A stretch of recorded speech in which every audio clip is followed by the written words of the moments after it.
فأنا ناصح لإخواني بالصدع بالحق تبيض وجوههم. السكوت في مسألة الحزبية يضرها، فاصدع بما تؤمر وأعرض عن المشركين. سلامي على دماج ورجالها والشيخ يحيى ودار العلم ياسر. بسم الله الرحمن الرحيم. الحمد لله حمدا كثيرا طيبا مباركا فيه كما يحب ربنا ويرضى. أشهد أن لا إله إلا الله وحده لا شريك له، وأشهد أن محمدا عبده ورسوله صلى الله عليه وعلى آله وأصحابه ومن تبعهم بإحسان إلى يوم الدين. أما بعد. Ikhwanil kiram rahimani wa rahimakumullah. Pada pertemuan yang lalu kita membahas tentang rukun yang ketiga, yaitu mengusap kepala. Berkaitan dengan masalah mengusap kepala, apa hukumnya indaka Abdullah Batam?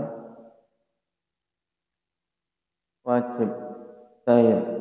Secara spesifik istilahnya apa? Rukun wudu. Dalilnya sakit. Wamsahu biru'usikum. Saya perintah untuk masah. Yang ba diungkapkan oleh para ulama di sini dengan apa? Ba lil ilsaq. Baik. Ba lil ilsaq. Dan Nabi sallallahu alaihi wasallam telah menafsirkan bahwa ketika mengusap kepala yang diusap keseluruhannya dengan kaifiyah bagaimana zikri.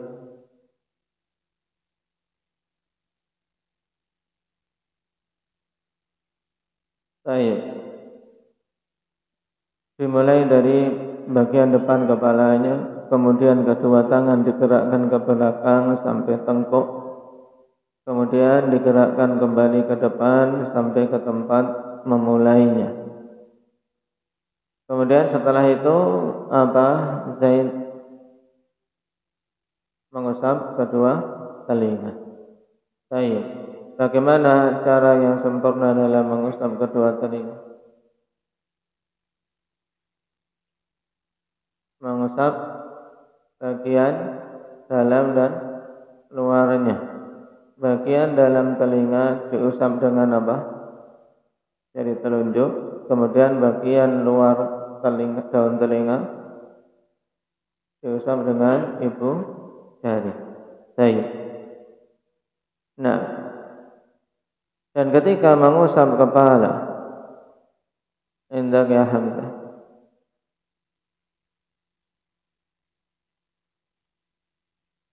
dan mengusap telinga, apakah masing-masing mengambil air sendiri-sendiri? Terus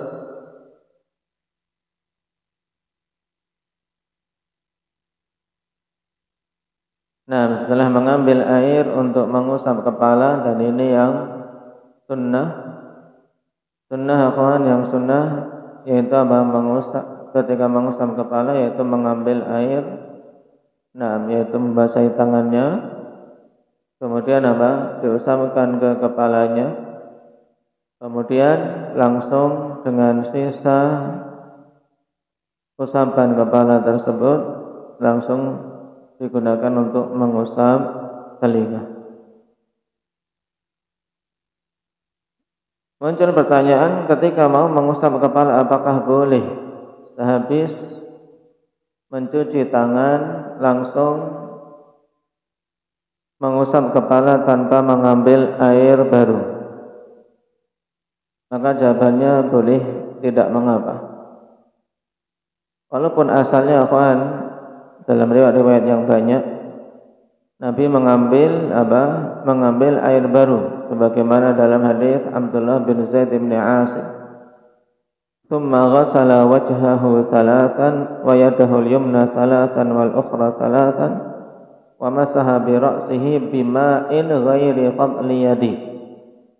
Nabi mengusap kepalanya dengan air selain yang tersisa di tangannya, menunjukkan beliau mengambil air baru lagi. Baik. Dan dalam riwayat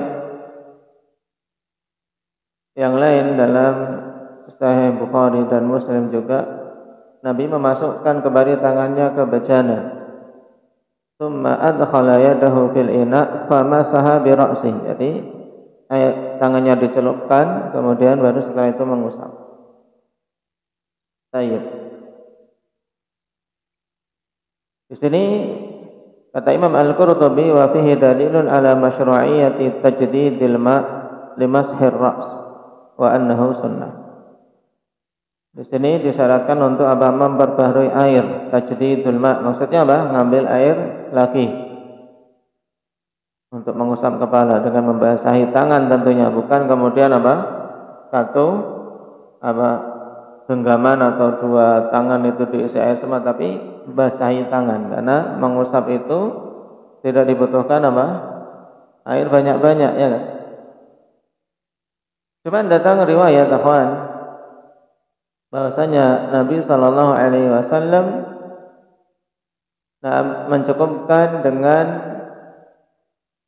sisa-sisa air yang masih menempel di tangannya. Ini pada beberapa riwayat dari hadis Abdullah bin Abbas radhiyallahu anhuma dalam Sahih Bukhari.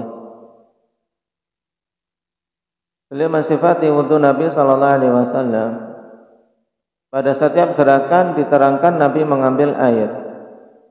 Nah, thumma akhadha ghurfatan min ma'in faghasala biha yadahu al-yusra, thumma masaha bi ra'sihi. Ini. Thumma akhadha ghurfatan min ma'in farasha 'ala rijlihi al-yumna hatta ghasalaha. Kemudian Nabi mengambil satu cedukan air, kemudian beliau mencuci dengannya tangan kiri beliau. Nah, kemudian setelah tangan kanan tentunya, tangan kiri kan yang akhir. Baru kemudian langsung thumma masaha bi ra'sihi, kemudian beliau mengusap kepala. Kemudian mengambil air baru lagi satu cedukan dan disiramkan ke kaki kanan beliau. Pada riwayat Ibnu Abbas menunjukkan bahwasanya Nabi sallallahu alaihi wasallam tidak mengambil cedukan air lagi, tidak menciduk dengan tangannya ketika mau mengusap kepala. Sehingga ketika mengusap kepala, yang utama, yang banyak dilakukan adalah mengambil air baru. Cuman beberapa kondisi, jika misalnya air sedikit atau sedang ingin cepat, atau seorang wudhu satu-satu, karena dalam hadis Ibnu Abbas ini kan wudhunya satu-satu. Nah, maka tidak mengapa tanpa mengambil air baru untuk mengusap kepalanya. Baik.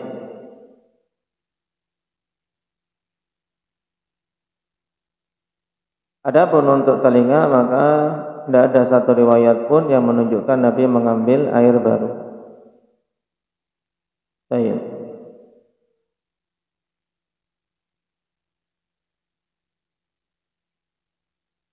Sekarang kita masuk pada rukun yang keberapa? Yang keempat. Al-fardhu rabi' ghusl rijlaini ma'al ka'bain. Mencuci kedua kaki bersama dengan kedua mata kaki. Liqaulihi ta'ala wa arjulakum ilal ka'bain, wa li hadithi Humran maula Utsman bin Affan radhiyallahu anhu. ثم غسل رجله اليمنى إلى الكعبين 3 مرات ثم اليسرى كذلك. Berdasarkan firman Allah Subhanahu wa taala, wa arjulakum ilal ka'bain, dengan qiraah fathah, wa arjulakum diatafkan kepada waghsilu wujuhakum wa aydiyakum ilal marafiq wa arjulakum. Ini menunjukkan kaki diperintahkan untuk dicuci sampai ke kedua mata kaki.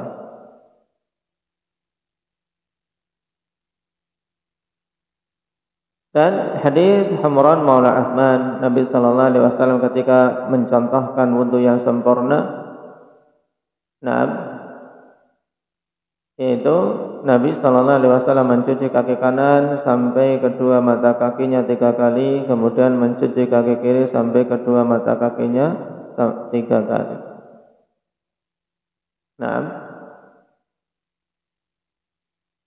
Dan dinukilkan ijma' tentang keharusan untuk mencuci kedua mata kaki, akhwan.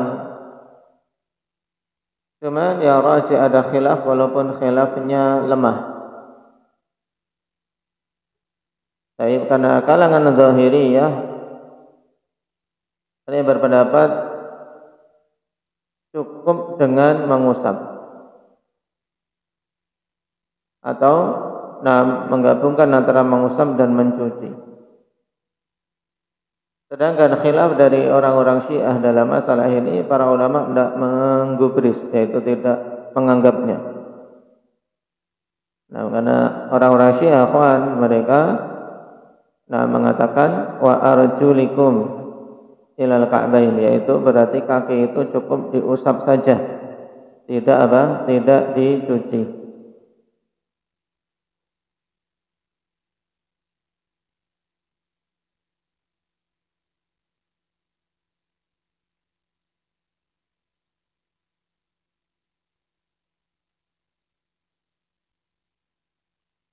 Dan jelas apa yang dipilih oleh jumhurul ulama itu adalah pendapat yang tidak syak kesahihannya, bahwasanya kaki wajib untuk dicuci. Karena sunnah telah menjelaskan bagaimana masalah kaki, yaitu kaki dicuci oleh Nabi sallallahu alaihi wasallam bersama dengan kedua mata kakinya. Bahkan terkait masalah kaki datang ancaman yang khusus, yaitu wailul lil aqabi minan nar. Wailul lil aqabi minan nar, celaka bagi tumit-tumit yang tidak terkena air ketika berwudu dengan api neraka. Diancam, menunjukkan masalah kaki itu sangat penting untuk seorang betul-betul memperhatikannya. Jangan sampai ada bagian dari kaki yang wajib dicuci ternyata terlewat dari pencucian.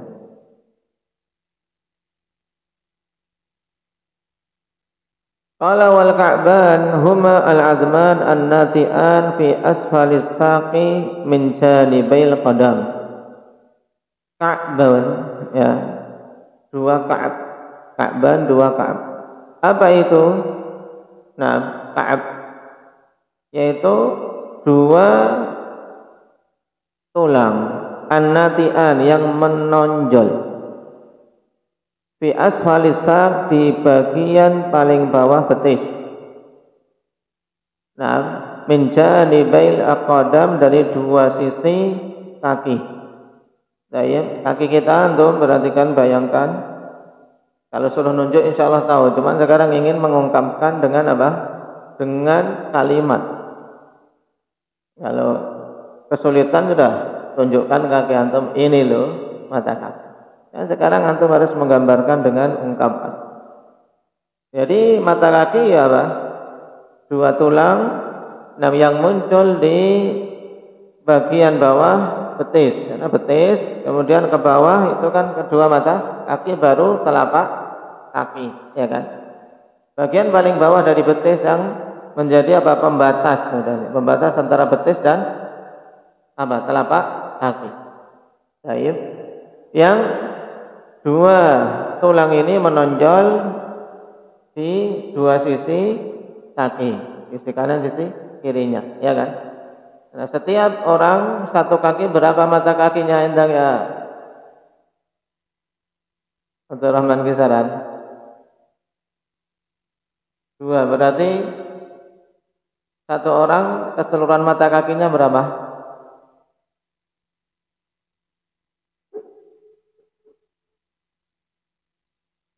Lama. Satu orang mata kakinya seluruhnya berapa?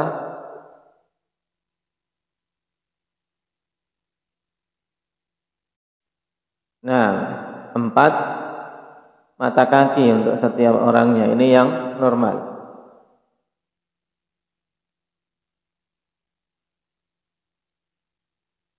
Qalahu Abu Ubaid wa ghairuh, mengatakan demikian Abu Ubaid dan yang lainnya. Faqad angkara al-Asma'i qaula man qala innahuma fi dhahril qadam wa huwa madhhabu Syiah, dan Imam al-Asma'i dari kalangan ahli lughah telah mengingkari pendapat orang yang mengatakan bahwasanya kedua mata kaki itu maksudnya adalah apa? Nam dhahrul qadam, punggung apa? Telapak kaki. Dan ini madhab Syiah. Dan jelas kalau hanya diusap kaki sebagaimana wudunya mazhab Syiah ini sah tidak? Tidak sah. Qala fal wajib ghusluhuma, maka yang wajib adalah mencuci keduanya. Wa alla yakuna hunaka biqa'un matrukah, dan tidak boleh ada di sana bagian daerah yang apa? Yang tertinggal. Daerah yang ada di mata kaki enggak boleh ada yang tertinggal, tidak terkena air. Di hadis Abdullah bin Amr wa Abi Hurairah wa Aisyah. Berdasarkan hadis Abdullah bin Amr, Abu Hurairah dan Aisyah radhiyallahu anhum, anna Nabi sallallahu alaihi wasallam qala wailul lil aqabi minan nar. Celaka bagi tumit-tumit yang tidak terkena air ketika berwudu. Diancam dengan api neraka. Diingat kembali pembahasan ilmu hadis. Di sana terkait hadis ini ada masalah apa namanya? Syukran.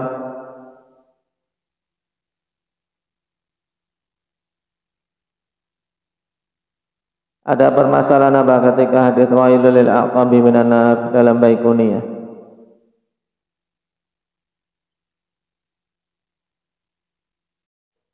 Pada pembahasan mudraj. Di mana perawi ada yang menambahkan asbighul wudu wailul lil aqabi minan nar, mudraj pada matan di awalnya. Siapa yang menambahkan mudraj ini? Abu Hurairah radhiyallahu anhu.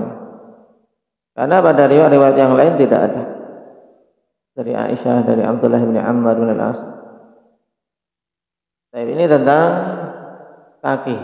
Terus dari mana kita mendapatkan dalil bahwasanya ilal ka'bain bermakna ma'al ka'bain?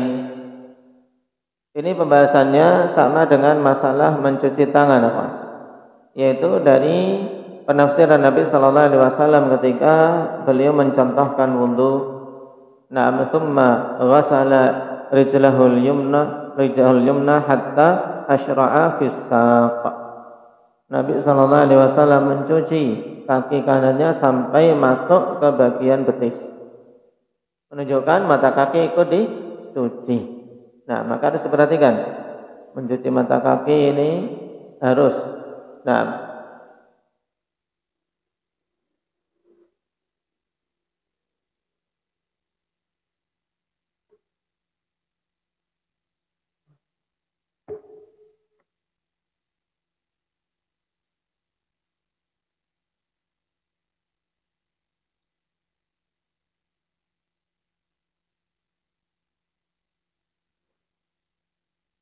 Kemudian hal-hal yang sunnah terkait mencuci mata kaki, yaitu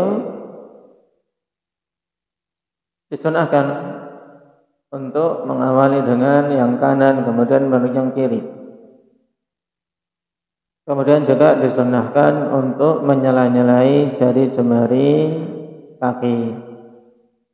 Kenapa? Karena jari jemari kaki cenderung lebih rapat. Dalam artian kalau kita tidak gunakan tangan kita untuk nyela-nyelai jari kaki, apalagi pada sebagian orang tua, apalagi yang punya penyakit kegemukan, kemudian sudah tidak lentur jari jemarinya, ini butuh disela-selai. Bahkan wajib kalau sampai karena tidak disela-selai akhirnya air tidak masuk, maka berarti wajib untuk disela-selai. Asbigil wudu wa khallil bainal asabi', kata Nabi sallallahu alaihi wasallam. Sempurnakan wudu dan sela-selai antar jari jemari. Masuk jari jemari tangan, demikian pula jari jemari kaki. Cuman untuk jari-jari tangan kan ketika bergerak ini lebih mudah untuk terkena air karena dia yang lebih bergerak banyak. Sedangkan kaki ini kalau kita tidak perhatian bisa, kalau yang rapat, kaki yang rapat ini bisa tidak terkena air.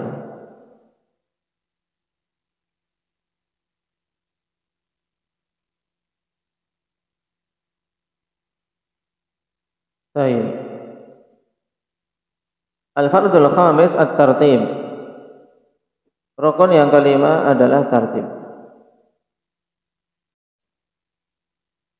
At-tartib wa tartibu madhabu Ahmad wa Syafi'i rahimahumallah. Wa hadzal fardu qad dallat alaihi sunnatus sahihatu 'ani Nabi sallallahu alaihi wasallam al-fi'liyah wal qauliyah.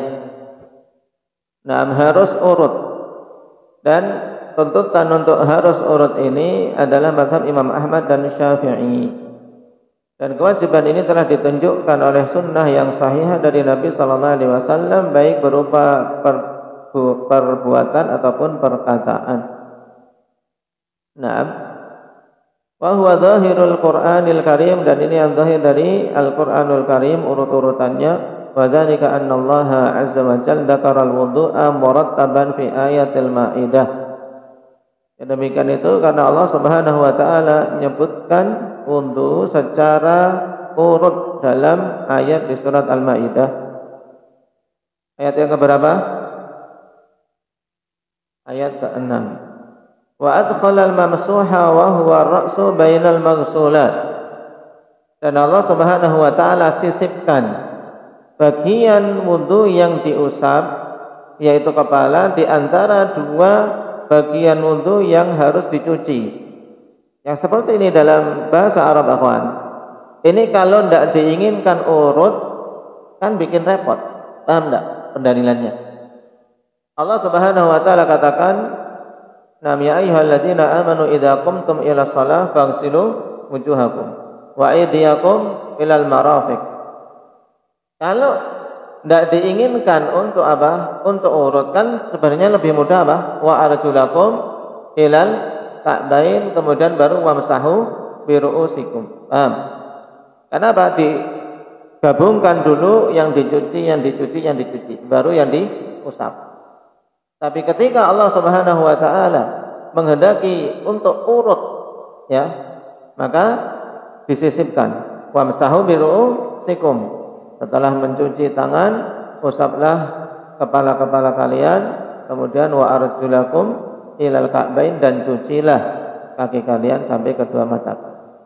Nah, pendalilannya Allah Subhanahu wa taala menyisipkan perintah bagian wudu yang diusap yaitu kepala di antara dua bagian wudu yang dicuci. Wala yu'lamu li hadza fa'idatun ghairu tartib, dan tidak diketahui untuk hal ini suatu faidah selain apa? Faidah pengurutan, menunjukkan ini dituntut urut. Faqad qala sallallahu alaihi wasallam abda'u bima bada Allahu bih, dan Nabi sallallahu alaihi wasallam telah mengatakan, aku memulai dengan perkara yang Allah Subhanahu wa taala mulai dengannya. Maka beliau pun mencontohkan wudu secara urut.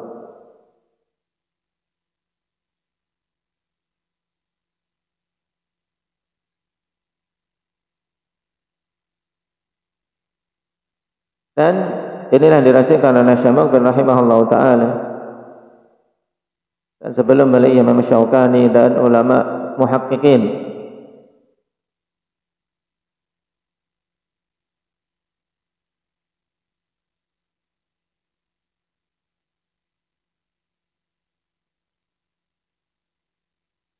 Tidak kita dapati satu riwayat pun yang sahih bahwasanya Nabi sallallahu alaihi wasallam berwudu dengan selain urutan yang disebutkan di dalam Al-Quran. Faman qaddama ghasla rijlaihi ala masir ra's aw ghasla yadaihi qabla wajhi lam yasihha wudu'uh. Maka siapa saja mengedepankan mencuci kedua kakinya dari mengusap kepala, jadi nyuci kedua kaki dulu baru mengusap kepala, sah tidak? Tidak sah wudunya. Nah, Aw ghasala yadayhi qabla wajhi, atau dia mencuci kedua tangan sampai siku dulu sebelum wajahnya. Maka wudunya sah atau tidak? Sakit? Tidak. Ya, ini diperhatikan, ini tartib, itu wajib. Nah, makanya seorang kalau lupa, akhwan, misalnya dia sudah mencuci telapak tangan, hukumnya sunnah. Nanti insyaallah setelah kita selesai ini kita runtut lagi yang sempurna dengan sunnah-sunnahnya. Sudah mencuci telapak tangan, berkumur-kumur, istinsyak, istintar, mencuci wajah. Kemudian dia diajak ngobrol temannya. Langsung dia mengusap kepala, mencuci kaki setelahnya. Yang kurang apa? Yang kurang apa? Mencuci tangan sampai siku, ya kan? Ketika mencuci kaki dia ingat, aku belum mencuci tangan. Tidak bisa kemudian langsung sudah cuci tangan saja kemudian selesai. Nanti kan cuci tangan toh. Tidak boleh. Tapi apa? Dia kembali ke mencuci tangan. Alhamdulillah. Dia cuci tangan baru kemudian diurutkan lagi. Setelahnya apa? Mengusap kepala dan mencuci kaki. Paham? Ini ketika lupa demikian. Jadi kembali ke bagian yang terlupakan kemudian diurutkan lagi. Kenapa? Karena perkara tadi ketika dilakukan tidak urut berarti tidak dianggap. Paham? Baik. Al-fardhu sadisu al-muwalah. Kewajiban yang keenam adalah al-muwalah, yaitu harus bersambung, ikhwan. Nah, kalau tartib berurutan, kalau muwalah itu nyambung, tidak diputus-putus dengan jeda yang lama.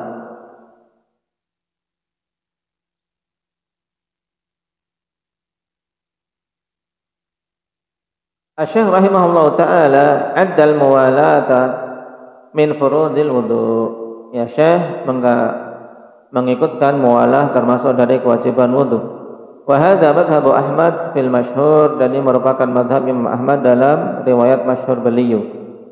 Wa huwa ikhtiyaru Syekh al-Islam Ibnu Taimiyah rahimahullahu taala kama annahu madhhabul Imam Malik rahimahullah. Dan ini adalah pilihan dari Syekh al-Islam Ibnu Taimiyah dan merupakan madhab Imam Malik rahimahumullahu taala ajma'in. Baik.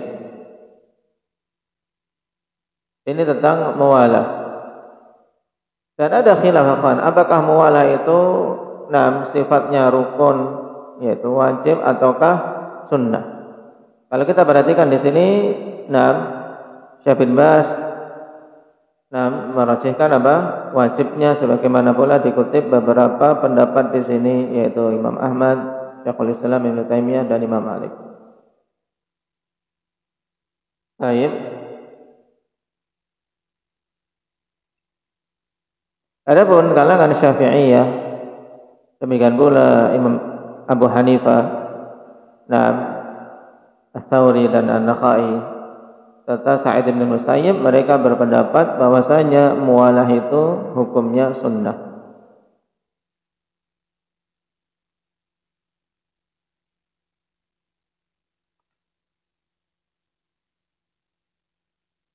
Qala wal maqsudu bil muwalah an ya'tiya bit taharati fi zamanin muttasil fala yu'akhiru ghusla 'adwin hatta yajiffa alladhi qablah. Dan yang dimaksud dengan muwalah yaitu dia menunaikan taharah pada waktu yang bersambung, sehingga dia tidak mengakhirkan mencuci bagian dari bagian-bagian wudu sampai kering bagian sebelumnya, ya. Nah, ini dhabit yang juga diperselisihkan oleh para ulama, akhwan, tentang seorang dikatakan telah memenuhi muwalah. Di antara pendapat dalam masalah ini, akhwan, yaitu seorang dikatakan memenuhi muwalah kalau dia tidak mengakhirkan untuk mencuci bagian wudu sampai mengering bagian wudu sebelumnya. Pokoknya kalau belum kering masih dikatakan muwalah, masih dikatakan bersambung. Di hadits Khalid bin Mi'dan anna Nabiy sallallahu alaihi wasallam ra'a rajulan yusalli wa fi dhahri qadamaihi lum'atu qadri dirham lam yusibhal ma' fa amarahu an yu'idal wudu. Berdasarkan hadits Khalid bin Mi'dan bahwasanya Nabi sallallahu alaihi wasallam melihat seorang laki-laki salat dalam keadaan di punggung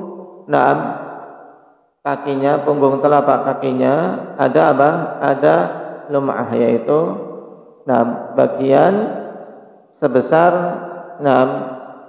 logam dirham, ya, mata uang dirham, tidak terkena air. Maka Nabi sallallahu alaihi wasallam perintahkan kepadanya untuk mengulangi salat. Falau lam tajibil muwalah la amarahu bi ghuslil lum'ah faqat. Seandainya tidak wajib untuk muwalah, maka tentu Nabi sallallahu alaihi wasallam akan memerintahkan untuk mencuci apa? Mencuci bagian yang belum terkena air saja. Nah, ini kan sudah salat, ya kan? Dalam kondisi salat. Nah, berarti sudah mengering itu bagian-bagian itu. Tapi masih membekas ini. Kan kelihatan ini basah, ini enggak. Nah, maka Nabi perintahkan untuk mengulangi. Dan hadis ini akan diperbincangkan oleh para ulama, dikeluarkan oleh Imam Abu Dawud, Ibnu Majah dan Imam Ahmad, disahihkan oleh Syalbani rahimahullah taala dalam Al-Irwa. Baik.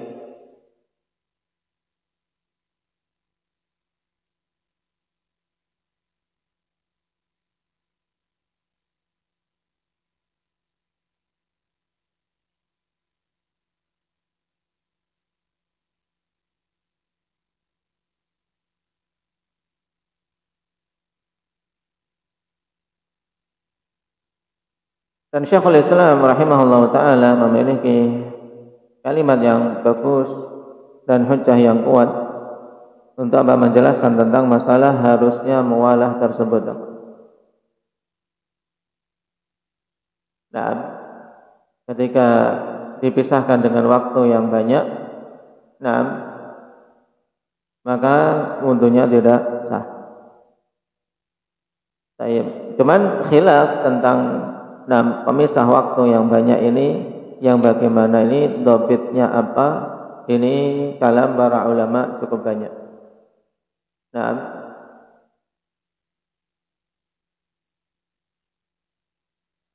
Dan yang paling masyhurnya yaitu tadi, yang membedakan adalah jafaf, yaitu keringnya anggota wudu sebelumnya. Cuma kita tidak bisa mendapati dalil untuk mengisbat yang demikian. Di sana ada yang berpendapat yaitu tafriqul katsir huwa tawil al-mutafahish. Ya, yaitu pemisah waktu yang banyak, yaitu maksudnya waktunya panjang, panjangnya kebangetan. Ini tawil mutafahish. Kali ini jelas. Kalau panjangnya kebangetan, misalnya dia berwudu, ya kan, kemudian mengusap kepala, habis itu dia jalan-jalan, nyapu. Nantilah iman-iman saya mau nyapu dulu, baru nyuci kaki. Dia nyapu dulu, baru mencuci kaki. Ini kan orang sudah terlihat ini jaraknya jauh antara mengusap kepala dengan mencuci kaki. Maka ini jelas tidak sah wudunya. Baik.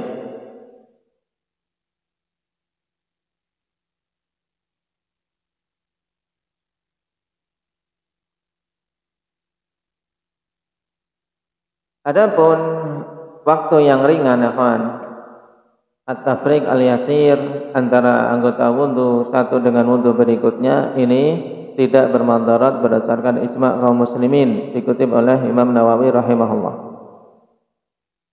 Contoh, jeda yang singkat apa? Misalnya antum wudu di sini, wudu di tempat wudu depan, tiba-tiba airnya macet, ya kan? Kemudian antum lari ke sana, ke belakang. Ini kan ada jeda. Ya, ke sana, jalan ke sana, walaupun tidak lari lah, jalan ke sana, ini masih dikategorikan waktu yang singkat. Ya, langsung nyuci kaki di sana misalnya untuk menyempurnakan wudu. Kecuali kalau antum di sini macet, belum cuci kaki, airnya habis. Kemudian jalan ke sana, ada teman yang nawari, ayo makan dulu, Mas. Akhirnya sudahlah, iman-iman dia ikut makan. Ya, ini sudah selesai makan baru nyuci kaki, boleh tidak Akbar? Tidak boleh. Berarti kewajibannya untuk apa? Mengulangi dari awal, ya kan?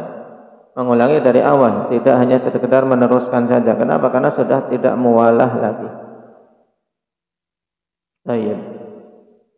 Syekh Ibnu Utsaimin rahimahullah taala mengecualikan akhwan tuntutan muwalah apabila ada jeda waktu walaupun cukup panjang dikarenakan perkara yang berkaitan dengan taharah itu sendiri. Misalnya apa? Di kakinya ada lim. Nah, sudah tinggal mencuci kaki. Kemudian di kakinya ada lim atau ada apa? Ada cat yang menghalanginya. Kemudian dia butuh waktu untuk membersihkannya. Nah, butuh waktu untuk membersihkannya. Walaupun cukup lama, akhwan, maka ini tetap dikategorikan muwalah, tidak bermadarat. Ini fatwa Syekh Ibnu Utsaimin rahimahullahu taala. Baik.